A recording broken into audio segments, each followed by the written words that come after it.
Me llamo Sofía, tengo 31 años y durante los últimos 6 meses viví la mentira más peligrosa de mi vida. Una mentira que construí piedra por piedra, cada excusa perfectamente ensayada, cada sonrisa falsa cuidadosamente colocada, cada mensaje borrado con dedos temblorosos. Creí que podía mantenerlo oculto para siempre. Creí que era lo suficientemente inteligente, lo suficientemente cuidadosa. Pero las mentiras, por más perfectas que parezcan, siempre terminan encontrando la luz. Y cuando mi esposo finalmente descubrió mi secreto, el mundo que habíamos construido juntos durante 8 años se derrumbó en cuestión de segundos, como un castillo de naipes bajo una ráfaga de viento. Espera un segundo. No te vayas todavía. No cierres este video. Porque lo que estás a punto de escuchar no es una historia de justificaciones baratas ni de víctimas inocentes. Es la confesión cruda, sin filtros, de una mujer que cruzó todas las líneas rojas, que traicionó la confianza de la persona que más la amaba, y que ahora vive cada día con las consecuencias de sus decisiones. Pero aquí está la pregunta incómoda que necesito hacerte antes de continuar. ¿Alguna vez has sentido que tu vida se está consumiendo en silencio? ¿Qué te estás marchitando día a día al lado de alguien que ya no te ve? ¿Y te has preguntado hasta dónde estarías dispuesto a llegar para sentirte vivo de nuevo, aunque sea por un momento? Si tienes el valor de escuchar hasta el final, de conocer cada detalle de cómo se destruye un matrimonio desde adentro, de entender cómo una mujer común como yo terminó convirtiéndose en alguien que no reconozco en el espejo, quédate conmigo. Dale al botón de me gusta si te atreves a juzgarme cuando termine esta historia. Suscríbete al canal Secretos Prohibidos y activa la campanita, porque esta historia no tiene finales felices de cuento de hadas. Solo verdades incómodas, decisiones imperdonables y la pregunta que me persigue cada noche, ¿valió la pena?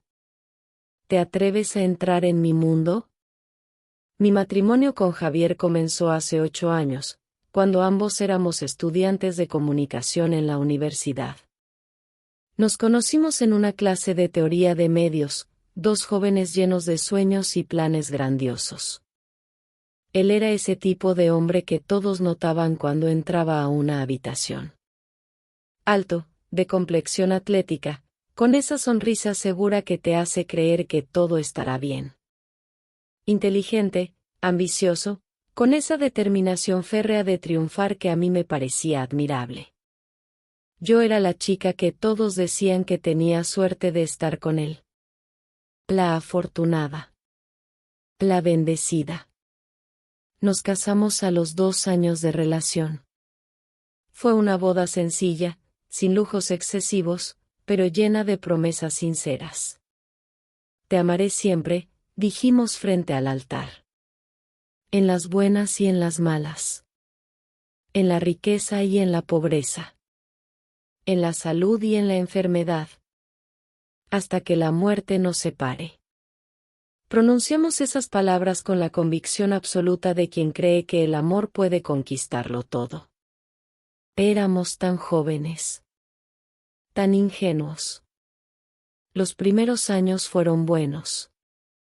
No perfectos, porque ningún matrimonio lo es, pero sí estables, predecibles en el buen sentido. Javier consiguió trabajo como gerente de ventas en una empresa de tecnología que estaba creciendo rápidamente. Yo terminé trabajando desde casa como diseñadora gráfica freelance, algo que en teoría me daba libertad pero que en la práctica me dejaba aislada del mundo. Compramos un departamento pequeño en un edificio antiguo del centro de la ciudad, con techos altos y ventanas que dejaban entrar la luz de la tarde. Adoptamos un gato anaranjado al que llamamos Mango. Hablábamos de tener hijos algún día, cuando estuviéramos más estables económicamente, cuando tuviéramos más espacio, cuando el momento fuera perfecto. Siempre algún día. Siempre después. Pero en algún momento, sin que ninguno de los dos se diera cuenta exactamente cuándo, empezamos a convertirnos en dos extraños que compartían un espacio físico pero que vivían en universos emocionales completamente separados. Javier empezó a llegar más y más tarde todas las noches. Cenas de negocios que se alargaban hasta la medianoche. Reuniones con clientes que no podían esperar. Proyectos urgentes que requerían horas extra. Siempre había una razón válida, una justificación profesional impecable. Y yo me quedaba en casa, frente a mi computadora, diseñando logos y páginas web para gente que nunca conocería en persona, sintiendo como las horas se estiraban vacías frente a mí. Nuestras conversaciones se redujeron a intercambios logísticos. ¿Pagaste el recibo de luz? Sí. ¿Necesitas que compre algo en el supermercado? No, ya fui yo. ¿A qué hora llegas mañana? No sé, tarde probablemente. Comíamos en silencio cuando coincidíamos para la cena, cada uno mirando su teléfono, masticando mecánicamente, existiendo en paralelo. Nos acostábamos sin tocarnos, cada uno en su extremo de la cama, con una distancia de centímetros que se sentía como un abismo. Ya no hacíamos el amor. Ya ni siquiera nos besábamos de verdad. Solo roces rápidos en la mejilla, gestos automáticos desprovisto de cualquier emoción real. No hubo un momento dramático de ruptura. No hubo peleas a gritos con platos rotos y portazos.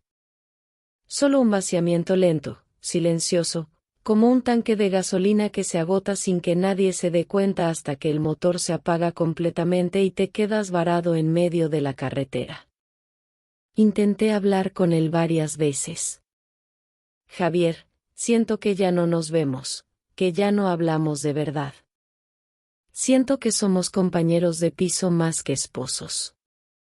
Él me respondía siempre con la misma sonrisa cansada, con esa paciencia forzada que usas con alguien que te está molestando con problemas insignificantes. Estoy trabajando mucho, amor. Es una etapa difícil en la empresa. Solo un par de meses más y todo volverá a la normalidad. Te lo prometo. Pero los meses pasaban y nada cambiaba. Si acaso, empeoraba. Los viajes de trabajo se hicieron más frecuentes. Los fines de semana desaparecieron, consumidos por reportes y presentaciones que debían estar listos para el lunes. Yo dejé de insistir. Me resigné a mi soledad.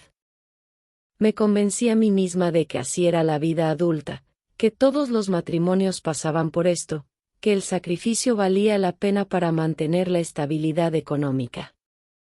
Empecé a sentirme invisible. Como un mueble más en el departamento, algo que Javier veía todos los días pero que ya no registraba realmente. Me miraba en el espejo y veía a una mujer de 31 años que se estaba marchitando en silencio. Mi piel seguía siendo joven, mi cuerpo aún tenía las curvas que alguna vez él adoraba tocar, pero todo parecía estar entrando en hibernación. Mi deseo, mi pasión, mi capacidad de sentir algo más allá del entumecimiento cotidiano. Me preguntaba si esto era todo lo que me esperaba en la vida. Una existencia gris, predecible, vacía. 50 años más de esto hasta que la muerte nos separara finalmente. Y entonces llegó él. Matías. Matías era el hermano menor de Javier. Tenía 28 años, 3 años menor que yo, 5 años menor que su hermano mayor. Siempre habíamos tenido una relación cordial, cariñosa pero con los límites claros que se esperan entre cuñados. Venía a visitarnos de vez en cuando, cada 2 o 3 meses, cenaba con nosotros, jugaba con Mango, me ayudaba a lavar los platos mientras contaba anécdotas graciosas de sus viajes. Era amable, bromista, lleno de esa energía juvenil y esa luz en los ojos que Javier había perdido en algún punto del camino. Trabajaba como fotógrafo freelance, Viajaba constantemente por el país capturando bodas, eventos, paisajes. Vivía con esa libertad despreocupada que yo secretamente envidiaba cada vez que lo veía. Todo cambió una tarde de viernes de hace 6 meses. Javier me llamó a última hora, como siempre, para avisarme que tenía una cena importante con un cliente potencial muy grande y que llegaría tardísimo, probablemente pasada la medianoche. No me esperes despierta, me dijo. Yo ya había aprendido a no esperar. Matías, que iba a pasar el fin de semana con nosotros porque estaba de paso en la ciudad fotografiando un evento, llegó temprano con su mochila al hombro y esa sonrisa fácil. Nos abrazamos en la puerta como siempre. Olía a café y a esa colonia fresca que usaba. Entró, saludó a Mango que se frotaba contra sus piernas, y se dejó caer en el sofá con un suspiro cansado pero contento. No tengo ganas de cocinar, confesé. ¿Pedimos algo? Perfecto, respondió él. Ordena lo que quieras. Yo invito. Pedimos comida china, nuestro favorito compartido. Mientras esperábamos, abrimos una botella de vino tinto que teníamos guardada para alguna ocasión especial que nunca llegaba. Nos sentamos en el sofá a ver una película que ninguno de los dos había visto. Era algo ligero, una comedia romántica predecible, pero nos reímos juntos de los chistes tontos. Compartimos el cartón de arroz frito. Nuestras manos se rozaron alcanzando los palitos chinos al mismo tiempo y ambos reímos del momento incómodo. La primera botella se vació rápido. Abrimos una segunda. La película terminó pero ninguno de los dos se movió para cambiar de canal o buscar otra cosa que ver. Nos quedamos allí, hablando. Él me contó sobre una ruptura reciente con una novia que había tenido durante casi un año. Me siento solo a veces, confesó mirando su copa. Como que todo el mundo está encontrando su lugar y yo sigo flotando. Yo entendía esa sensación más de lo que quería admitir. Yo también me siento sola, le dije. Incluso estando casada. Especialmente estando casada. Nuestras miradas se encontraron. Había algo diferente en sus ojos esa noche, una intensidad que nunca había visto antes. O tal vez siempre había estado allí y yo nunca la había notado porque nunca me había permitido verla. «¿Javier sabe cómo te sientes?», preguntó en voz baja. Negué con la cabeza. He intentado decírselo pero él no escucha. O no quiere escuchar. Ya no sé cuál de las dos es peor. El aire entre nosotros cambió. Se volvió más denso, cargado de algo peligroso. Yo debí levantarme en ese momento. Debí decir que era tarde, que debía irme a dormir, que él también necesitaba descansar. Pero no lo hice. Me quedé allí, sintiendo el calor de su cuerpo a centímetros del mío en el sofá, consciente de cada respiración que tomaba. No sé quién se movió primero. Tal vez yo, tal vez él, tal vez ambos al mismo tiempo.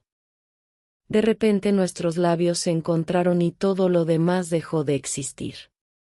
Fue un beso suave al principio, casi tímido, como si ambos estuviéramos probando algo prohibido por primera vez y necesitáramos confirmar que era real. Luego se volvió más urgente, más desesperado, más hambriento. Mis manos se enredaron en su cabello oscuro y las suyas recorrieron mi espalda con una urgencia que me erizó la piel. No debemos hacer esto, susurré contra sus labios cuando nos separamos por un segundo para respirar. Lo sé, respondió él con la voz ronca, pero ninguno de los dos se detuvo. Terminamos en el sofá, el mismo sofá donde Javier y yo nos sentábamos todas las noches en silencio a mirar televisión sin realmente vernos el uno al otro. Fue intenso, apasionado, cargado de toda la soledad y el deseo acumulado durante meses. Sentí cosas que había olvidado que existían. Mi cuerpo respondió de formas que no recordaba posibles.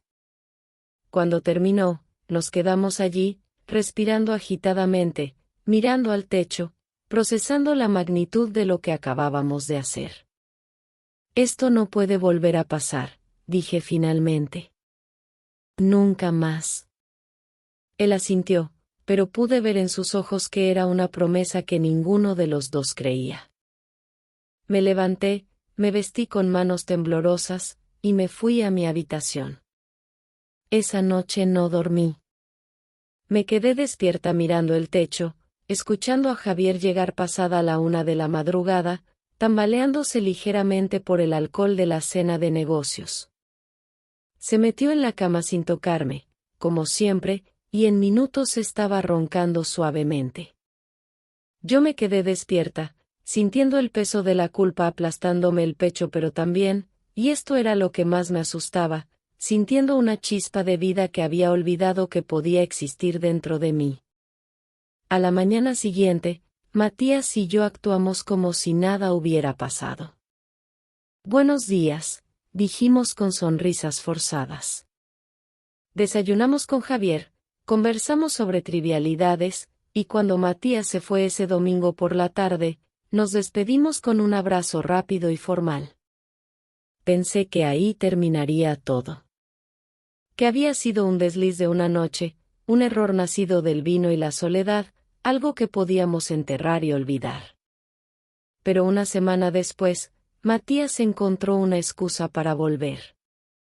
Necesito hablar contigo, me escribió. Sobre lo que pasó.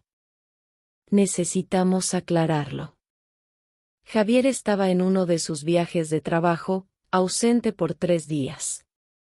Matías vino al departamento. Nos prometimos que solo hablaríamos, que pondríamos límites claros, que nos aseguraríamos de que aquello no volviera a ocurrir jamás. Duramos exactamente 5 minutos sentados en el sofá antes de que nuestros labios se encontraran de nuevo. Esta vez fue diferente. No había alcohol que nos nublara el juicio. No había excusas. Fue una decisión consciente, deliberada, de cruzar la línea de nuevo sabiendo exactamente lo que estábamos haciendo. Y fue aún más intenso que la primera vez. Terminamos en mi habitación, en la cama que compartía con Javier, con las sábanas que olían al detergente que yo usaba para lavar la ropa cada semana. Eso debió detenerme. Debió ser la señal de alarma definitiva, la línea roja brillante que no podía cruzar. Pero el deseo, la necesidad de sentirme viva, de sentirme deseada, de sentirme vista, era más fuerte que cualquier límite moral. Los encuentros se volvieron regulares. Matías empezó a venir 2 o 3 veces por semana, siempre cuando Javier estaba trabajando o viajando, que era casi todo el tiempo. Yo me inventaba excusas perfectas para estar disponible. Cancelaba reuniones con clientes diciendo que tenía una emergencia familiar. Rechazaba proyectos alegando que estaba saturada de trabajo. Apagaba mi teléfono durante horas enteras. Me volví una experta consumada en el arte de mentir. Javier, si necesito concentrarme en un diseño complicado, voy a apagar todas las distracciones, le decía a mi esposo con una sonrisa inocente. Él asentía sin siquiera levantar la vista de su laptop, confiado, completamente ajeno a lo que estaba sucediendo bajo su propio techo. La culpa me comía viva. Cada vez que Javier llegaba a casa y me besaba distraídamente en la frente, cada vez que me preguntaba cómo había estado mi día y yo le respondía con mentiras suaves y bien ensayadas, sentía el peso de la traición aplastándome el pecho como una losa de cemento. Pero al mismo tiempo, y esto era lo que más me aterraba admitir incluso a mí misma, por primera vez en años me sentía completamente viva.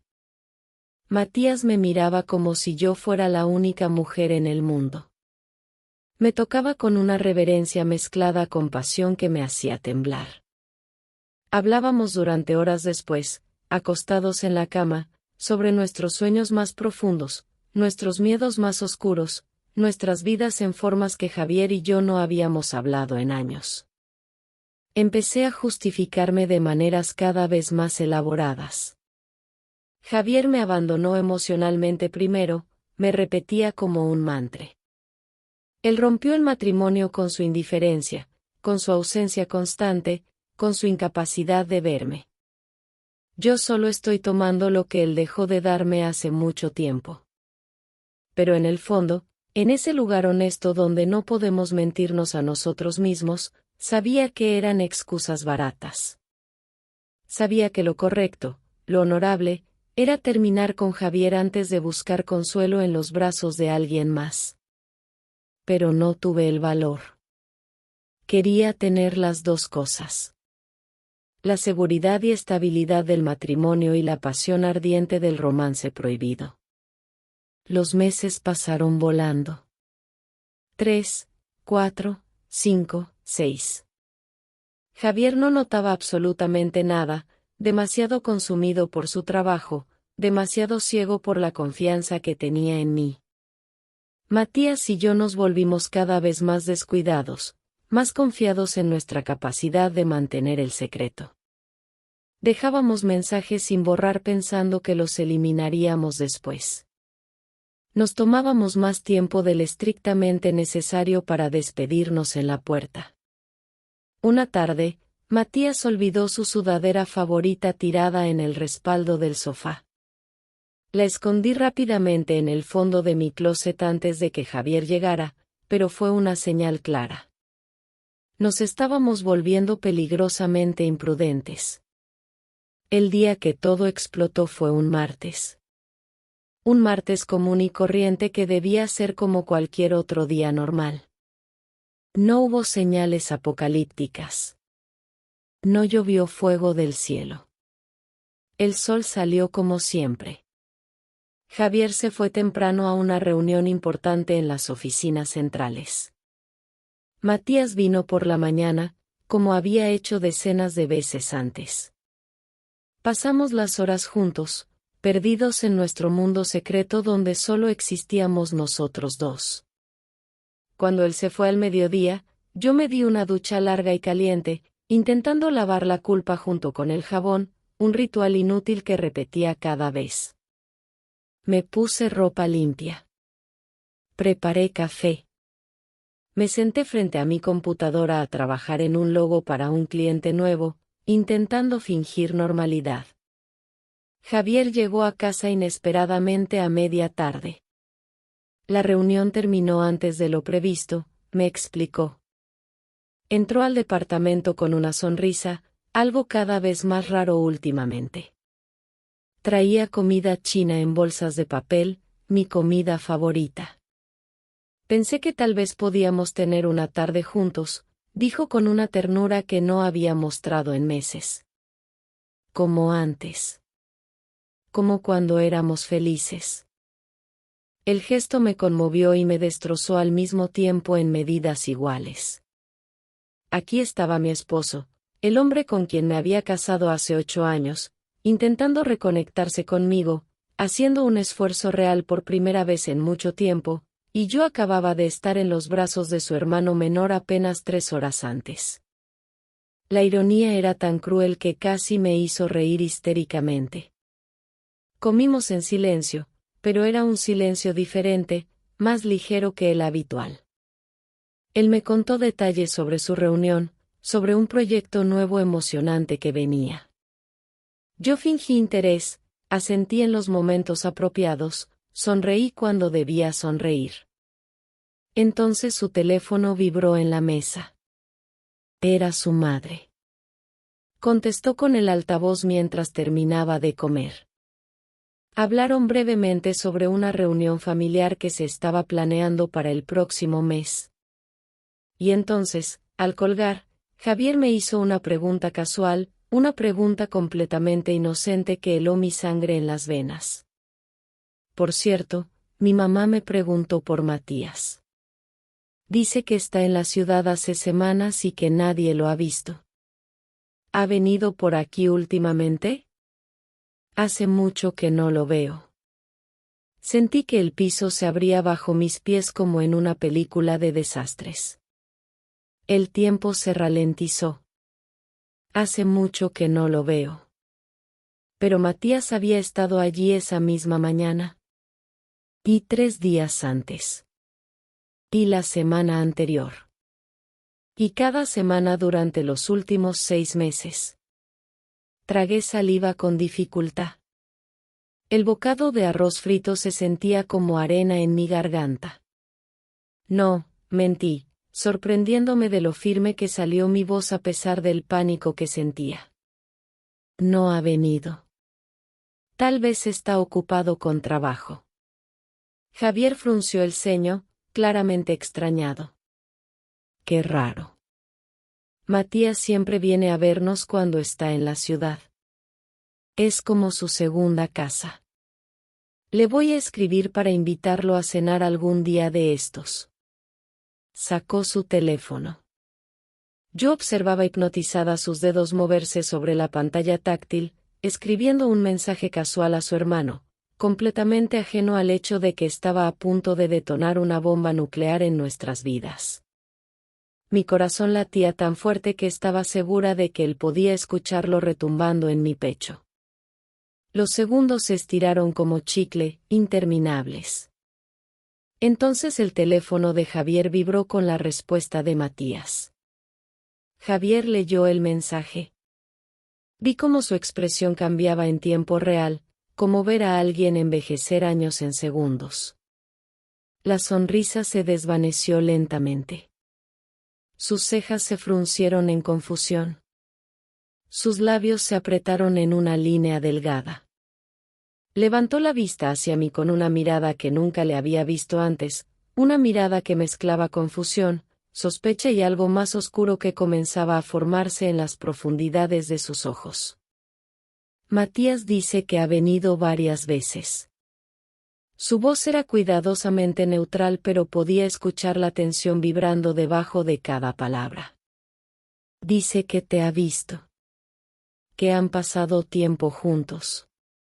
El aire en la habitación se volvió denso, irrespirable. Ah, sí, tartamudeé patéticamente. Ahora que lo mencionas, creo que vino una vez hace unas semanas. Se me había olvidado completamente. Fue algo rápido. Mi cerebro trabajaba a velocidad máxima buscando desesperadamente una salida, una explicación plausible, pero las mentiras se me enredaban en la lengua. Javier entrecerró los ojos, estudiándome como si me viera por primera vez. ¿Una vez hace unas semanas? Su tono era peligrosamente calmado. ¿O varias veces durante meses, como dice Matías? El mensaje dice textualmente: he ido a verlos muchas veces estos meses. ¿No te ha contado Sofía? No respondí. No podía. Mi garganta se había cerrado completamente. El silencio se extendió entre nosotros como un abismo.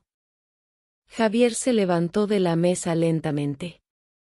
Caminó hacia mí con pasos medidos, deliberados, como un depredador acercándose a su presa. Sofía, ¿qué está pasando? Su voz temblaba ligeramente a pesar de su intento de mantener el control. ¿Por qué me mentiría sobre algo tan simple como ver a mi hermano?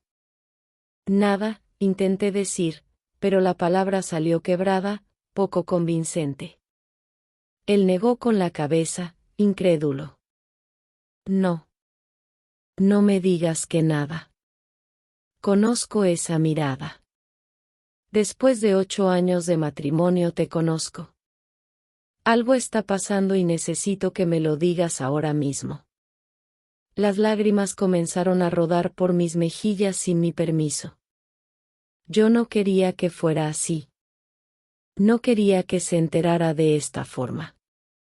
En mis fantasías más cobardes, había imaginado que tal vez podría terminar las cosas con Matías, enterrar el secreto para siempre, y nadie tendría que salir lastimado.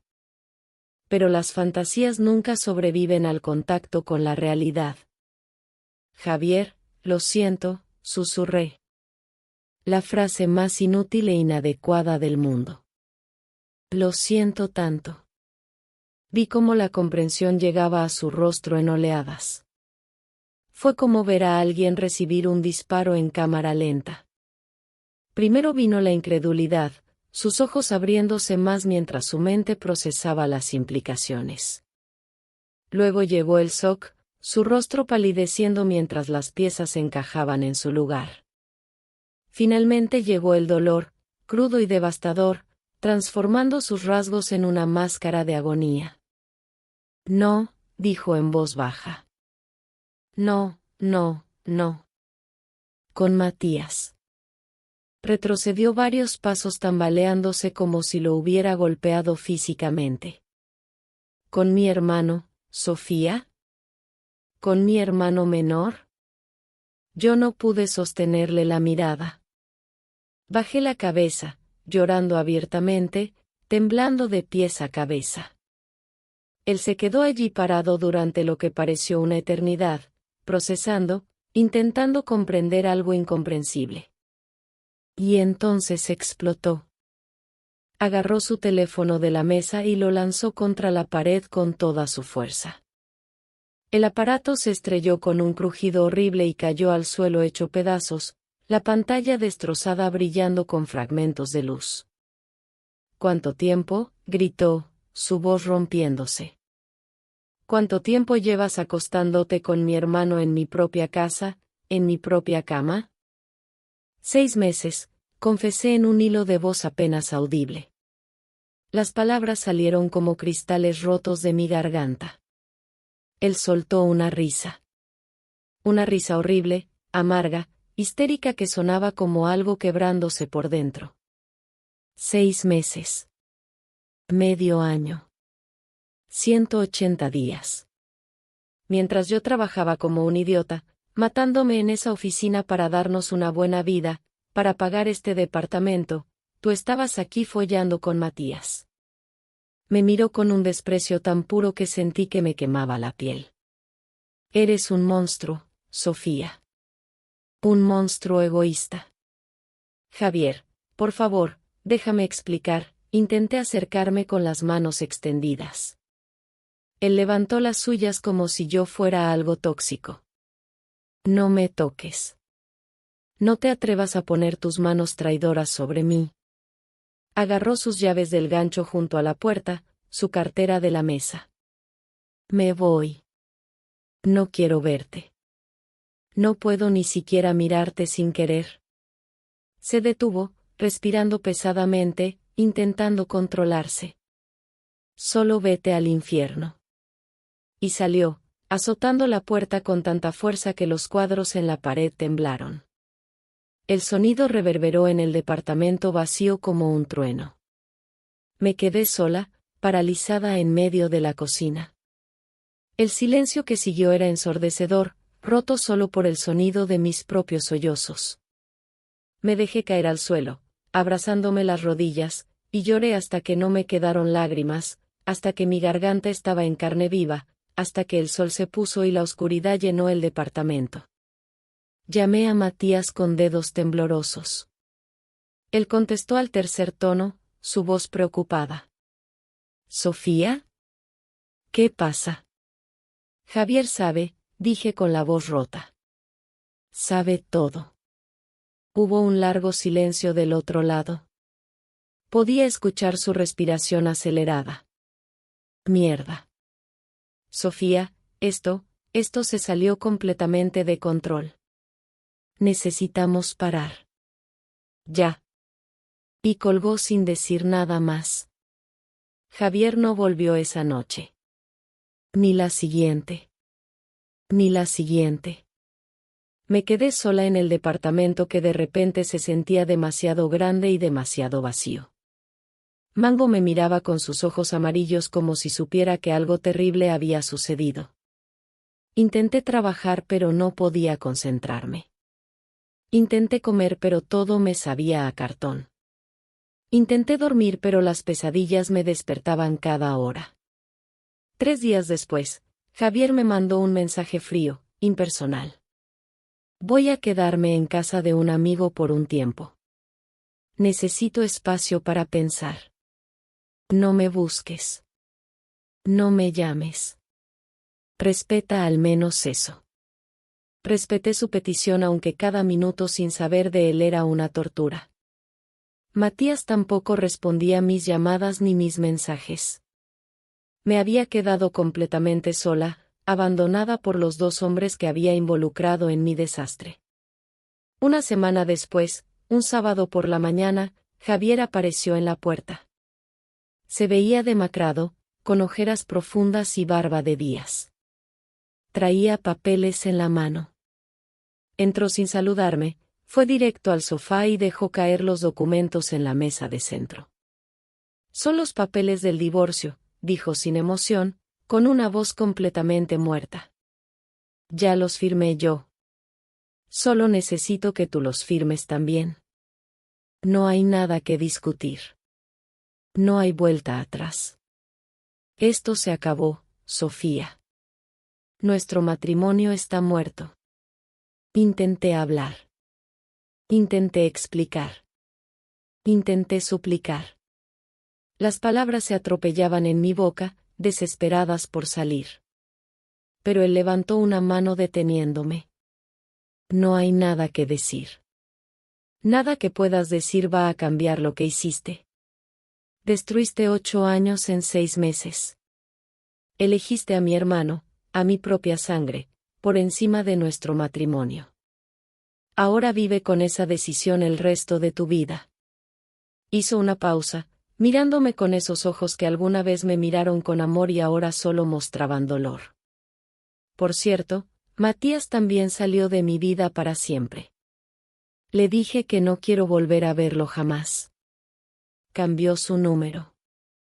Se mudó a otra ciudad. Espero que haya valido la pena, Sofía. Espero que esas horas robadas hayan valido destruir una familia. Firmé los papeles con manos que temblaban tanto que apenas podía sostener el bolígrafo. Mi firma salió temblorosa, casi ilegible. Javier los guardó cuidadosamente en un folder manila, me miró por última vez con una mezcla de dolor y desprecio, y se fue. Fue la última vez que lo vi en persona. El divorcio se procesó rápidamente, eficientemente. Vendimos el departamento a pérdida porque ninguno de los dos podía soportar estar allí más tiempo del necesario. Dividimos todo por la mitad como dos extraños liquidando un negocio fallido. Nos convertimos en dos personas que alguna vez prometieron amarse para siempre y que ahora no podían ni siquiera estar en la misma habitación. Han pasado 4 meses desde aquel martes que destruyó todo. Vivo sola ahora en un estudio pequeño al otro lado de la ciudad. Traje a Mango conmigo. Es lo único que quedó de mi vida anterior. Matías nunca volvió a contactarme. Dejó la ciudad como dijo Javier, huyendo de las consecuencias de nuestras decisiones. Javier me bloqueó de todo, teléfono, redes sociales, email. Para él, dejé de existir por completo. Perdí a mi esposo y al hombre con el que lo traicioné en el mismo día. Estoy completamente sola, cargando con la culpa y las consecuencias de mis decisiones. ¿Me arrepiento? Esa es la pregunta que me hago todas las noches cuando no puedo dormir, cuando me quedo mirando el techo en la oscuridad. La respuesta honesta, la respuesta que me da vergüenza admitir incluso a mí misma, es complicada. Me arrepiento del dolor que causé a Javier. Me arrepiento de haber destruido una familia, de haber roto la relación entre dos hermanos. Me arrepiento de no haber tenido el valor de terminar mi matrimonio de forma honorable antes de buscar consuelo en otro lugar. Me arrepiento de haber mentido durante 6 meses, de haber construido un castillo de mentiras que inevitablemente tenía que colapsar. Pero no puedo arrepentirme completamente de haber sentido algo real durante esos meses. No puedo arrepentirme de haberme sentido viva, deseada, vista después de años de invisibilidad. No puedo lamentar haber recordado que mi cuerpo podía sentir placer, que mi corazón podía acelerarse, que yo podía ser algo más que un mueble en un matrimonio vacío. El precio fue altísimo, demasiado alto tal vez. Pero esos momentos de verdadera conexión humana fueron reales. Y no sé si eso los hace imperdonables o simplemente humanos. Ahora necesito que tú me juzgues. Porque yo ya no puedo juzgarme más a mí misma. Mi brújula moral se rompió en algún punto y ya no sé dónde está el norte. Déjame tu opinión sincera en los comentarios. No te contengas. Necesito escuchar la verdad, aunque duela. ¿Fui un monstruo egoísta que destruyó todo por placer pasajero? ¿O fui una mujer sola y desesperada buscando algo que su matrimonio había dejado de darle hace mucho tiempo? ¿Javier tiene parte de culpa por haberme abandonado emocionalmente durante años? ¿O eso no justifica absolutamente nada de lo que hice? ¿Crees que algunas traiciones pueden ser perdonadas con tiempo y trabajo? ¿O hay líneas que una vez cruzadas marcan un punto de no retorno para siempre? Y la pregunta más importante, si estuvieras en mi lugar, atrapado en un matrimonio que se desintegra lentamente, sintiéndote invisible y olvidado, ¿qué habrías hecho tú? ¿Habrías tenido el valor de terminar primero?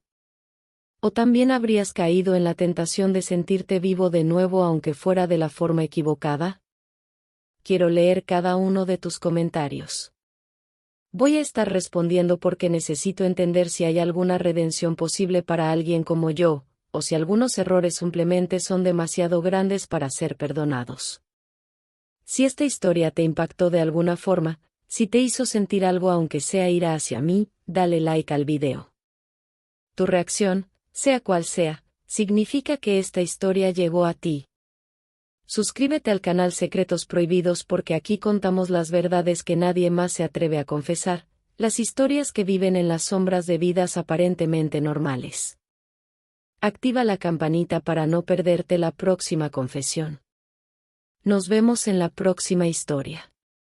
Gracias por escuchar la mía hasta el final.